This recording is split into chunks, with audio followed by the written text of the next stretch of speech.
बलूचिस्तान के शहर नौकुंडी से वॉइस ऑफ मकरान के ब्यूरो रिपोर्टर सईजान बलोच की रिपोर्ट के मुताबिक तहरीक इत्तेहाद नौजवान नौकुंडी की जानिब से RDMC मैनेजमेंट की अकरबा परवरी और मकामी नौजवानों को मुलाजमतों में मुसलसल नजरअंदाज करने के खिलाफ मोहम्मद मार्केट बाजार से एक रैली निकाली गई, जो बाजार के मुख्तलिफ शाहराहों से होती हुई मेन चौक पर इख्तिताम पज़ीर हुई।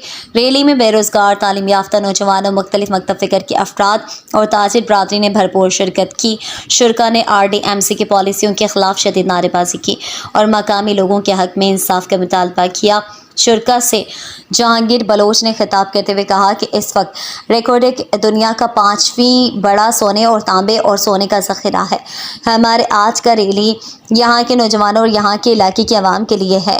यहाँ नौकुंडी में रोज़गार के ज़राए महदूद हैं। लोग बॉर्डर पर मजदूरी कर रहे हैं, बॉर्डर पर भी कारोबार न होने के बराबर है। रिकॉर्डिक प्रोजेक्ट नौकुंडी के तालीम याफ्ता नौजवानों को नज़रअंदाज कर रही है। हमने कई बार मुज़ाकरात किए हैं, लेकिन सब तुफलो तसल्लियाँ साबित हुए। उन्होंने कहा कि कंपनी ने अपनी पॉलिसियों में तब्दीली नहीं लाई तो नौकुंडी में गैर मुअय्यना तक एहतजाज का रास्ता अपनाने से गुरेज नहीं किया जाएगा। उन्होंने कहा कि जल्द कंट्री मैनेजर के खिलाफ हटाओ मुहिम तहरीक शुरू की जाएगी।